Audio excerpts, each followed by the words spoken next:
সকাল সকাল গ্রামের বাড়ি থেকে বের হলাম সিলেটের টাঙ্গর হাওর যাওয়ার জন্য। আমি যতবারই দূরে কোথাও ঘুরতে বের হই ততবারই হুটহাট কোনো পরিকল্পনা ছাড়া বের হয়ে পড়ি, যার কারণে কিছু সমস্যায় পড়তে হয়। এবার তো গতকাল দুপুরে পরিকল্পনা করে আজকেই বের হয়ে পড়লাম। এখনো কোন গাড়িতে করে যাব তার কোনো ঠিক ঠিকানা নাই। গতকাল রাতে আমাদের চকরিয়া থেকে সুনামগঞ্জ বা সিলেটের সকালে কোনো গাড়ি আছে কিনা অনেক জায়গায় খোঁজ করেছি, এমনকি চট্টগ্রাম থেকেও সকালের গাড়ি পাওয়া যায়নি। কোনো উপায় না পেয়ে বেঙ্গে বেঙ্গে সুনামগঞ্জ যাওয়ার জন্য বের হয়ে পড়লাম, কারণ আজকে রাতের 11টার মধ্যে আমাকে সুনামগঞ্জ পৌঁছাতে হবে। প্রথমে পেকুয়া থেকে চট্টগ্রাম আসার পথে এক ভাইয়ের মাধ্যমে চট্টগ্রাম থেকে ভৈরব যাওয়ার লোকাল ট্রেনের টিকিট কাটলাম। বাসে বসে টিকিট হাতে পাওয়ার পর মনে একটু স্বস্তি আসলেও পরে পথে পথে জ্যাম থাকায় ভয় পাচ্ছিলাম ট্রেন মিস হওয়ার। চট্টগ্রাম থেকে ট্রেন ছাড়বে 12টা 30-এ, হাতে 2 ঘন্টা মতো সময় আছে। তারপরও টেনশন হচ্ছে কারণ আজকে অনেক বেশি রাস্তায় জ্যাম। যাই হোক, ঠিক 12টায় আমি চট্টগ্রাম শহরের নিউ মার্কেট পৌঁছানোর পর চিন্তা করলাম হাতে যেহেতু আর কিছু সময় আছে, এই সুযোগে ব্যাংক থেকে কিছু টাকা তুলে আনি। কয়েকটি বুথে যাওয়ার পরেও টাকা তুলতে পারিনি, কারণ এগুলো বাংলাদেশের ব্যাংক, কিছু করার নাই। হাতে সময়ও কম, টাকাও কম, তাই দুপুরের লাঞ্চ করার জন্য বনার পানি নিলাম।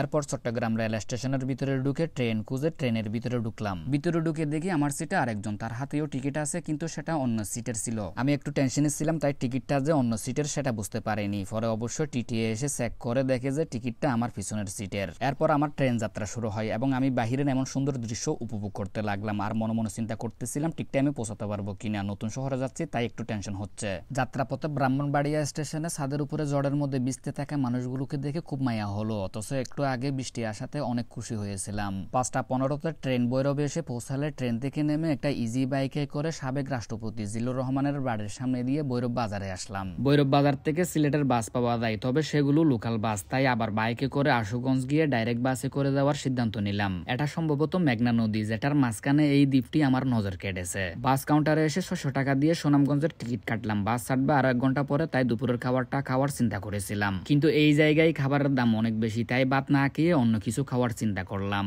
সবশেষে কম দামের মধ্যে কিছু না পেয়ে বন আর কলা খেলাম একটা। আপনারা বিশ্বাস করবেন কিনা জানি না, আমি টাকা বাঁচানোর জন্য সারাদিন আজকে ভাত খাইনি, অথচ ফেসবুকে যখন ভালো টাকা দিত তখন টাকার মূল্য দিতে জানি নাই বলে আজকে আমাকে টাকার জন্য এইভাবে চিন্তা করতে হচ্ছে। যাই হোক, সন্ধ্যা 7টা 15-তে আমাদের এই বাস ছাড়ার কথা। এখান থেকে সুনামগঞ্জ যেতে 4 থেকে 5 ঘন্টা মতো সময় লাগে, তার মানে 12টার দিকে সুনামগঞ্জ পৌঁছাবো। বাসে উঠে 1 কিলোমিটার মতো যাওয়ার পর 20 মিনিটের মতো জ্যামে পড়েছি এবং যাত্রাপথে খেয়াল করলাম রাস্তা খুব একটা সুবিধার না, কারণ পুরো রাস্তায় দেখতেছি রাস্তার কাজ চলতেছে। এইসব দেখে খুব টেনশন হচ্ছিল 12টার আগে পৌঁছাতে পারবো কিনা সেটা নিয়ে। তার উপরে মামুন গাড়ির হেল্পার আর ড্রাইভার যেখানে সেখানে যাত্রী নামাচ্ছিল আর উঠাচ্ছিল। এটা দেখে মেজাজ খুব খারাপ হয়েছিল, কারণ আমি কক্সবাজারের চকরিয়া থেকে সকাল থেকে কিছু না খেয়ে গাড়িতে ঘুরতেছি। 12টার দিকে পৌঁছাতে পারলে হয়তো সুনামগঞ্জ থেকে কিছু খেতে পারতাম, কিন্তু আমাদের গাড়ি সুনামগঞ্জ পৌঁছেছে 1টা 25-এ, যার কারণে রাতে আর কিছু খেতে পারিনি। এই ছিল আমার সিলেটের সুনামগঞ্জ আসার আজকের ভিডিও। পরবর্তী ভিডিও আসবে টাঙ্গুর হাওর নিয়ে, সবাইকে দেখার আমন্ত্রণ রইল।